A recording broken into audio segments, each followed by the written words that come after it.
Welcome back. In the last lecture, we learned about the Born rule as it applies to expectation values of physical properties. In this lecture, we learn about general state operators and how they combine into yet other ones.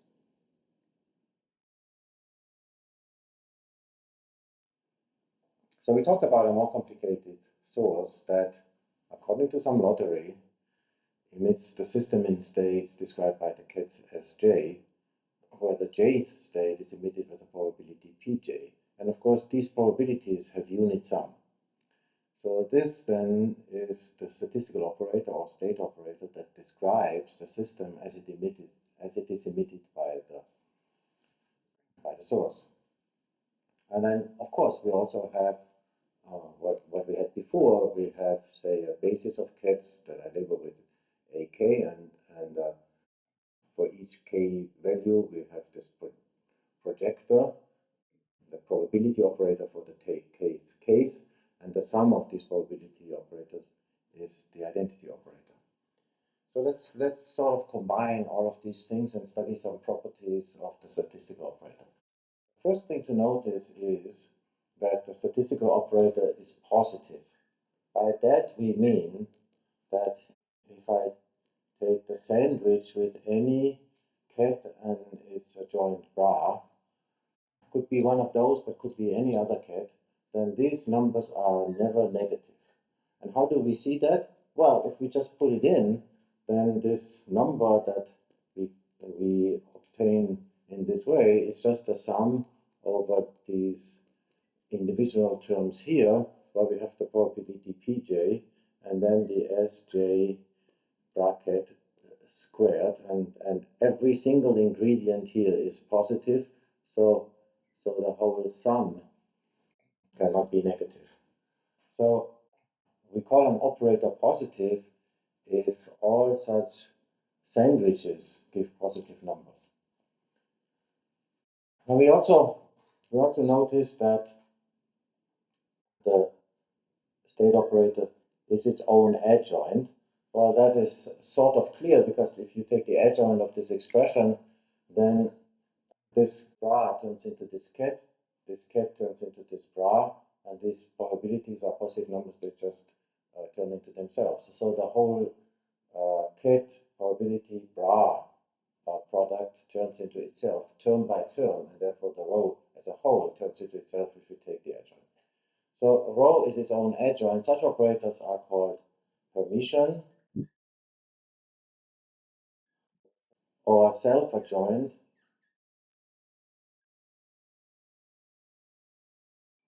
with a subtle difference between the two concepts if we have an infinite dimensional space, but let's not get into these mathematical subtleties.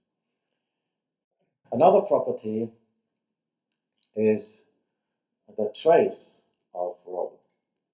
Well, the trace of rho is, of course, the trace of rho times the identity. And for the identity, I can write the sum of these probability operators.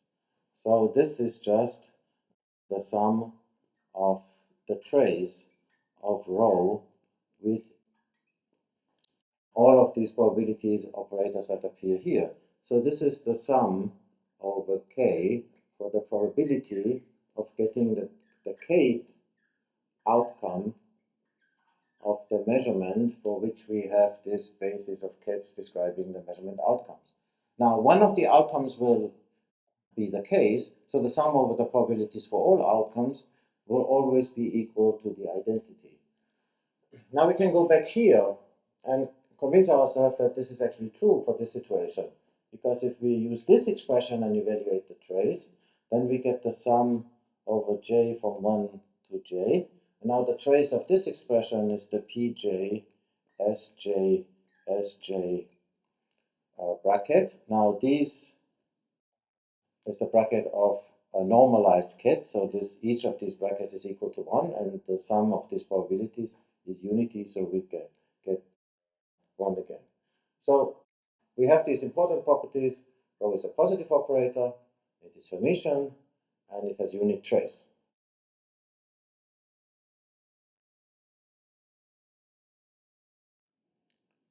squared. So the statistical operator, the state operator, is positive, it's equal to its adjoint, and it has unit trace. Now, if there's only one term in this sum, so if the row is a single S, then this is what we call a pure state. And if the state is pure, then row squared is just equal to row.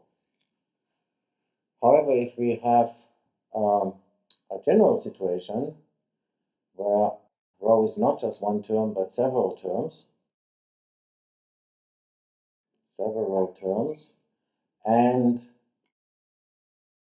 the Sj is not equal to the Sj prime. So these are really referring to different preparations of the system, not preparations which are identically and artificially we give them two different labels.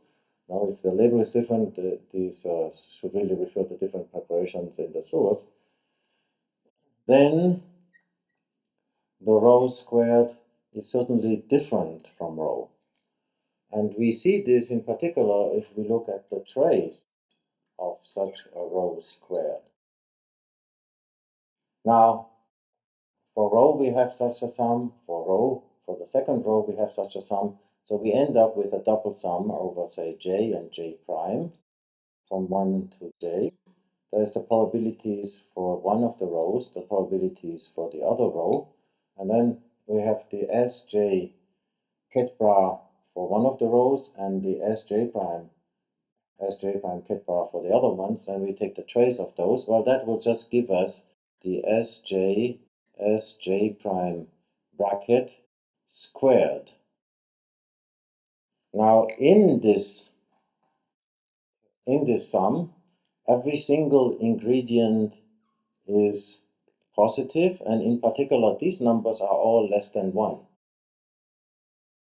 So, since these numbers are less than 1, the whole sum is less than the sum over pj and pj prime, where we sum over all j's and all j primes from 1 to j each. Now, these individual sums are equal to unity, because that's the unit sum of these probabilities, and so we get 1. Now, we cannot have equal sign for all the terms here. Accidentally, if an Sj and an Sj prime happen to be the same, then we would get 1. But that's something that we are excluding. We don't want to artificially distinguish states. Anyway, there will be some terms here where this is really less than 1, and so this trace will really be less than 1. It will not be possible for the whole sum to be equal to 1, because there will be terms in here where this bracket squared is really less than 1. So if we have several terms and they're really not of this kind where we just duplicate things by artificially giving different labels to the same thing twice, then the row squared is not equal to row, and we see that because the trace of row square must be less than 1. Okay, so more generally, we have the trace of row squared less or equal to 1, with the equal sign applying when we have a pure state, and less than equal, surely, if we have what we call a mixed state.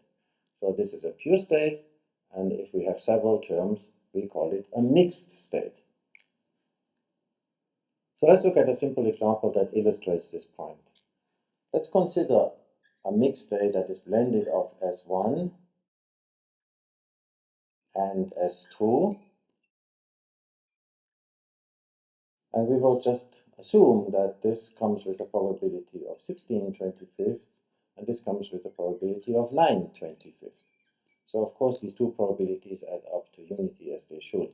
And I will also just assume, for the sake of the argument, that the S1 and S2 are orthogonal.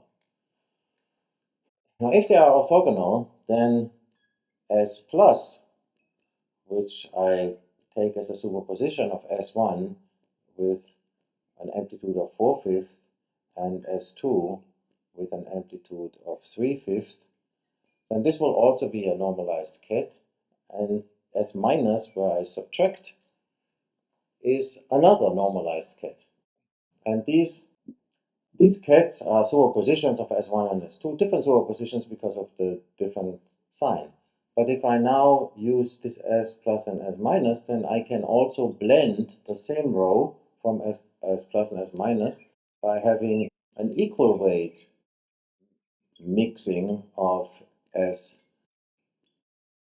minus and S plus.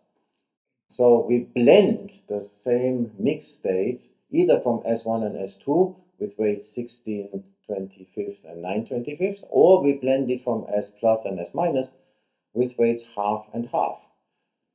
This is different ways of blending one and the same mixed state.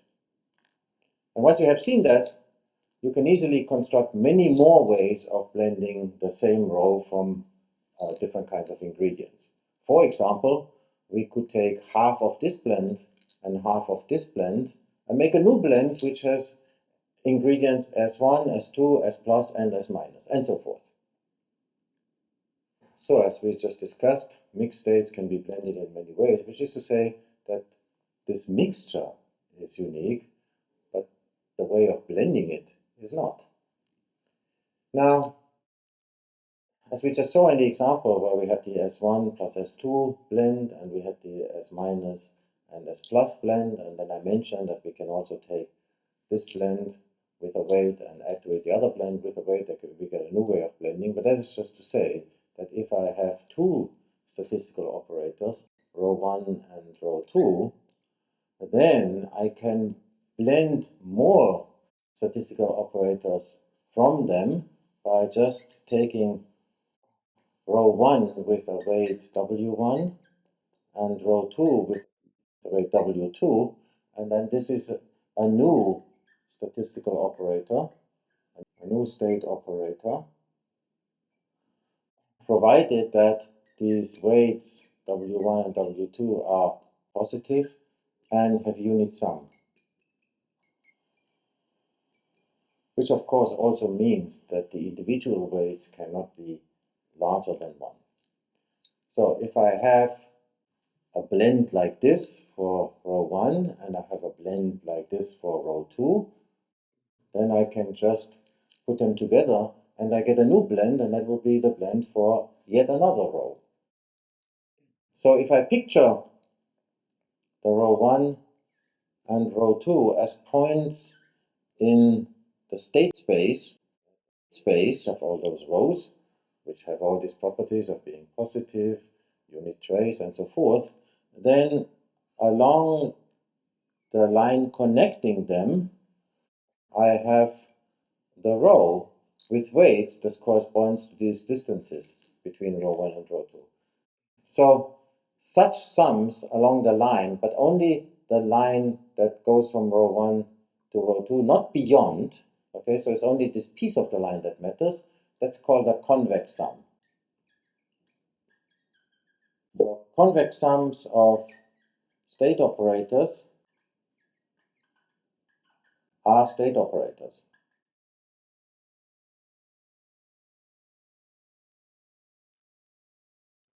So here we have a convex sum with just 2, but of course once you have done this for 2, you can do it for many.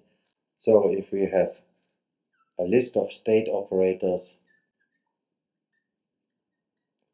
say rho 1, rho 2, all the way to rho m, and weights W1, W2, all the way to Wm, then the blend that I get by summing over all those ingredients, so I have the mth of those state operators with the weight Wm, that's a new state operator.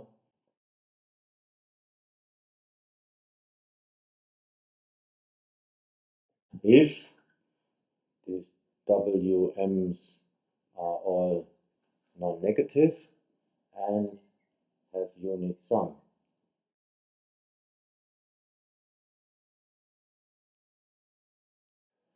So convex sums of state operators are state operators.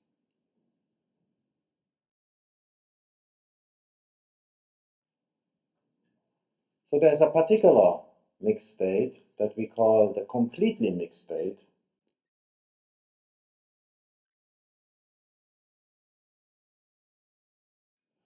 And that completely mixed state, you could say, is a state which has no properties.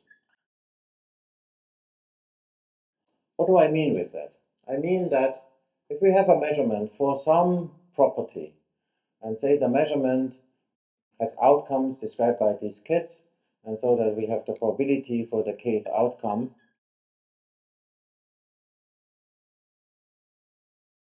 equal to the trace of this kth probability operator and rho, that we get a number which is completely independent of which outcome we are talking about. We get the same outcome twice.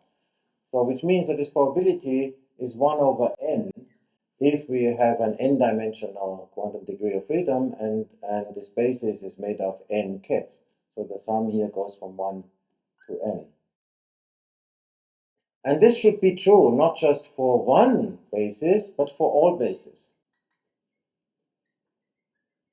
So if this is the case for all bases, then the rho, well, it just has to be a multiple of the identity.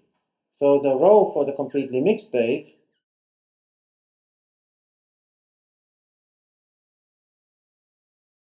this rho is 1 over n times the identity. Usually we don't write anything for the identity, but let me just indicate that it's 1 over n times the identity.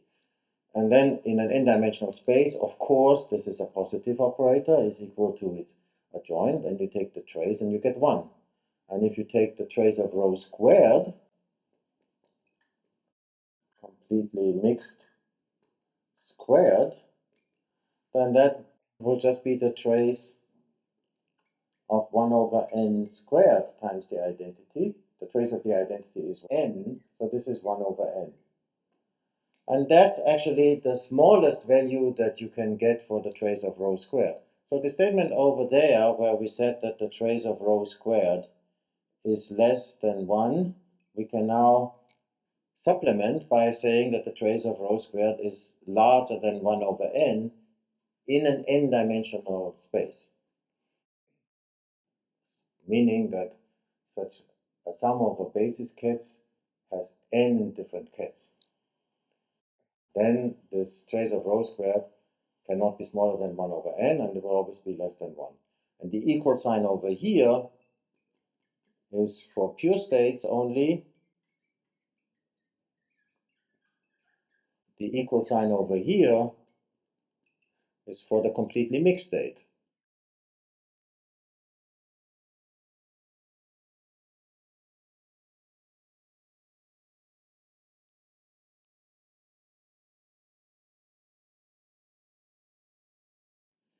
In summary, state operators describe mixtures that can be blended in many different ways. The properties of the mixture are relevant, not how it is blended. In the next lecture, we explore the state space of qubits.